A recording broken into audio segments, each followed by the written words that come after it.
In this session we are going to create a mood board in the style of an artist, and our artist is Sean Tan. So the first thing I'm going to do is stick in my learn intention.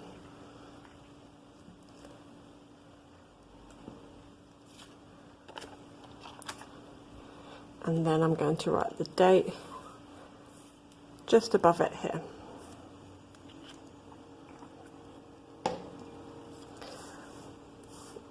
So we have to observe and explore all the illustrations by Sean Tan. We're going to choose one of the images and describe what emotions it makes us feel. And on our pages we're going to create a mood board by using images, colour and descriptive words.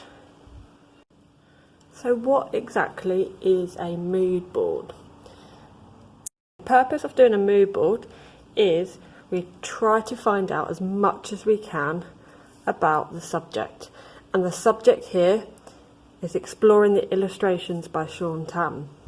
So as you can see on this page, these are all the artwork from different books that he has illustrated. So a mood board contains different images which be linked to the subject. It can contain your own thoughts and ideas, and often it has a series of mini experiments. And you can expand mood boards to include the colours you can see in the images. It can include different fabric, textures and photos. So the first thing we're going to do is choose one of these images. And it could be one what stands out the most to you. It could be the one that stirs some emotion in you. Is it slightly scary? Or it could just be your favourite image. I am drawn to this image here. So we are going to cut out our chosen image. And this is going to be the main subject of our mood board. So all the mini experiments that we are going to do link back to our chosen picture, and I'm going to stick my chosen image in the centre of my mood board, because then that tells me everything I'm doing ties into here. Okay, so this is my main subject, this image. And I also am going to choose another image. And the reason why I'm choosing another image is because I noticed a link. Here, my main subject, there's animals in my picture. But more specifically, we have got these birds. And as I move back over to Sean Tan's illustrations, I can notice there's an animal or a creature in each of these pictures. But I've also spotted another bird picture, and this is some kind of parrot. So I'm going to stick this in as well.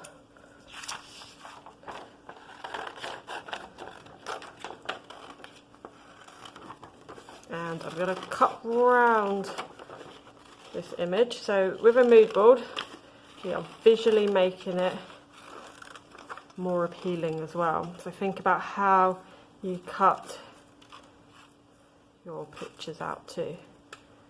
Okay, I'm going to stick that onto my page.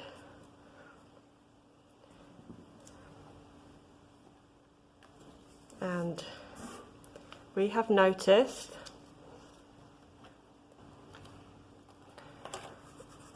all the images are of animals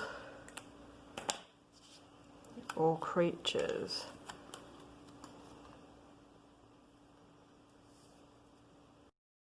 It's important how we present all of our research. So for our experiments, I have got some felt tips, some colouring pencils, a pencil and a black pen. So I've gathered a selection of colours that link in to the colours I can see in my main subject picture. Again, if you've chosen a different image, yours will be slightly different. So here I've got an orange colour, red, brown, grey and yellow. There's only little bits of yellow. I'm now going to experiment with colour, and I'm just going to represent the colours that I can see in the picture here. And again, if you've got colouring pencils, you can use colouring pencils. I'm just going to make small squares just to represent my colour palette in the image below. You've got a browns, a reds, some orange,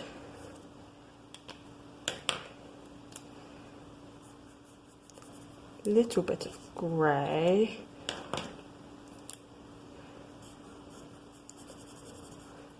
black, yellow.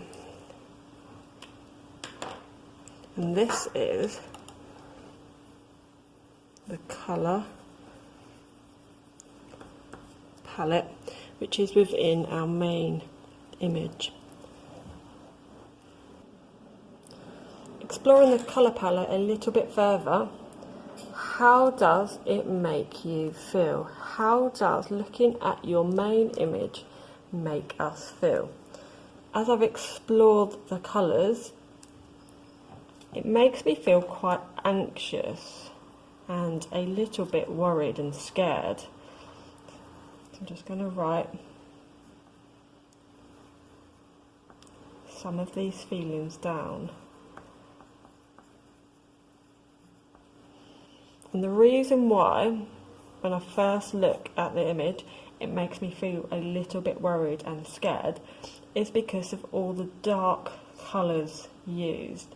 Okay, there's a lot of black, so quite a lot of uncertainty in the image, and we've got some flames of red and some orange. And when we research red and oranges, they link into warnings and signs of danger. Also, what stands out the most to me is you've got the image of the animal, which is a bird, and we're going to explore that next, but you've got the same bird repeated lots and lots and lots and lots of times. So there's all of these eyes just watching us. So I feel quite watched. We put ourselves as the main character, so we are either one of these little boys here, and look how small they are compared to the animal. Imagine this big creature, big animal watching us. So how does your image make you feel? And I just want you to explore that and write down some emotions. So we've identified whatever our subject picture is, they all show a particular animal. Okay, but these animals aren't necessarily what we are used to. They are quite obscure, they're quite strange. So whatever your subject is, again, mine is images of birds. Yours could be the image of the fish, the rabbit, the cat, or whatever your image is. So have a think now what animal you have got. So mine is of birds, and then we are going to write it quite creatively, either in bubble writing, because we are using now all of our text as visual reminders. So they are of birds. And let's have a think about these birds. They are not normal. They are not the normal size. Compared to the little boy, as I mentioned before, these birds are large. Large images of birds. And this is the same in this image of this bird here. The head part is popping up onto the floor, and there is, we go back to the image as I cut it out. Look at the scale of the person sitting on the chair to the bird, and we know that this isn't normal. I want you to answer, what size is your animal in your image?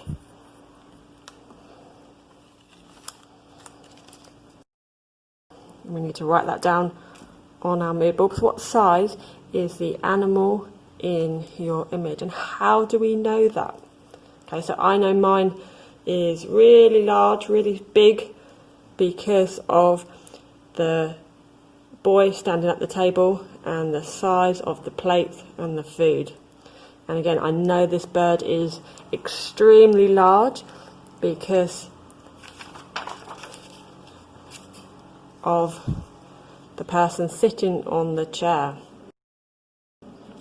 So if you've got your image of the massive fish here, we know it is extremely large because we can recognise the windows of the buildings, and look how small the people are.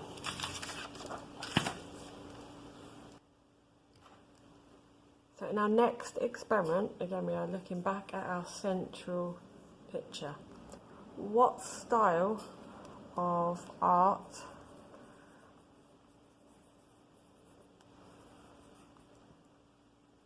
is it? So this is our next question to think about.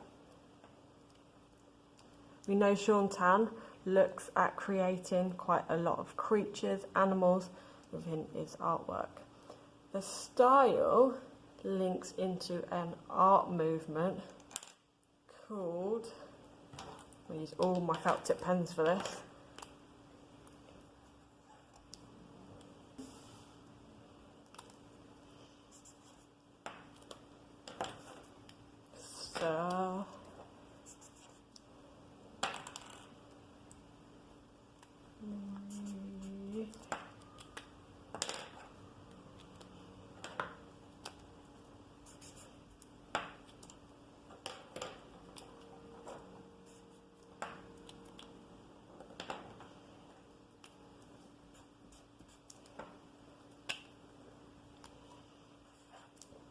a bit of a long word.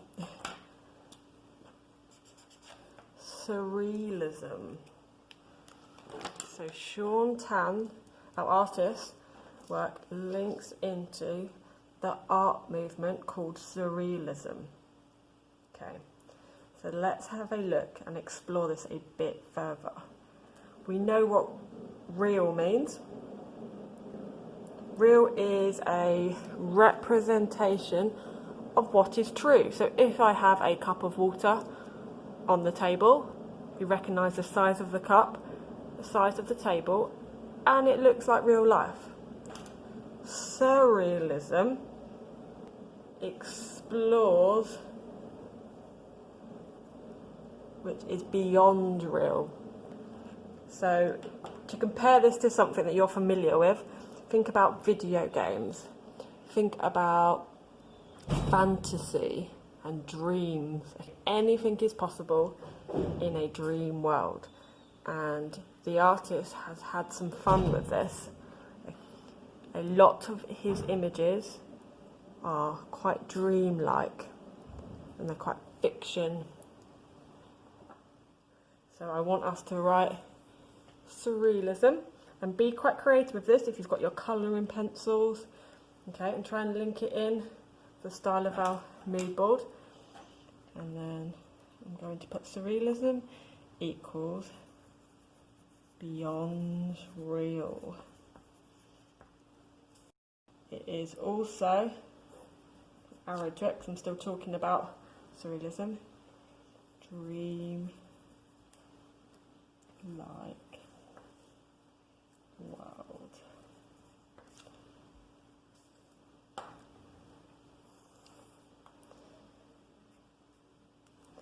And I'm going to just put it is a art movement to remind me when we go back to our mood boards. I want us to now, again, look at our main image. Look at the animal which we have chosen. And I want us to look at the facial expression of the animal.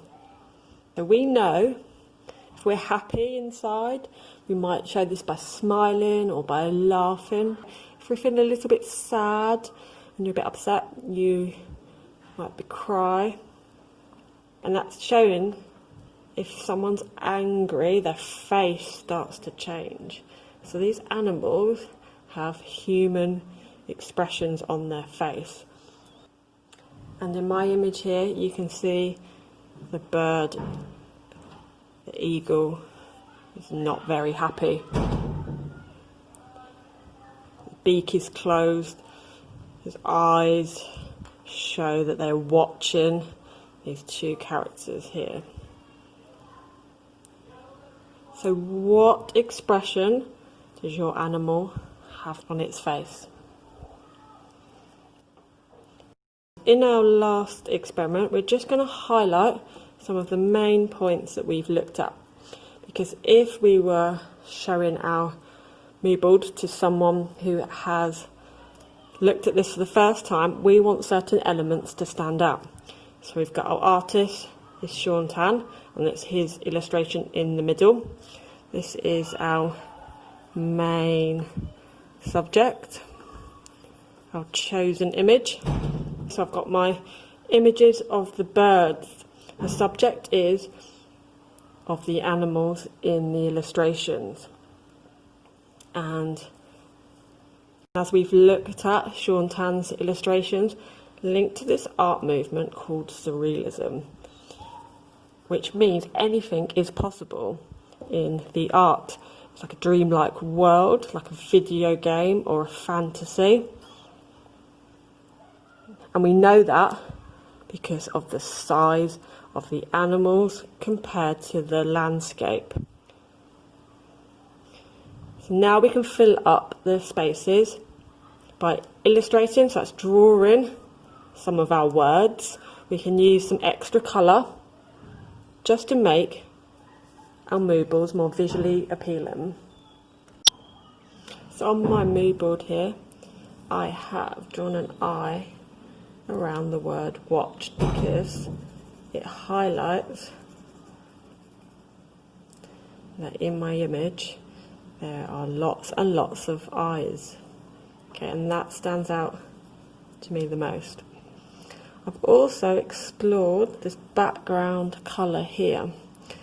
I've used my red, my orange and my yellow, and I have started with my red.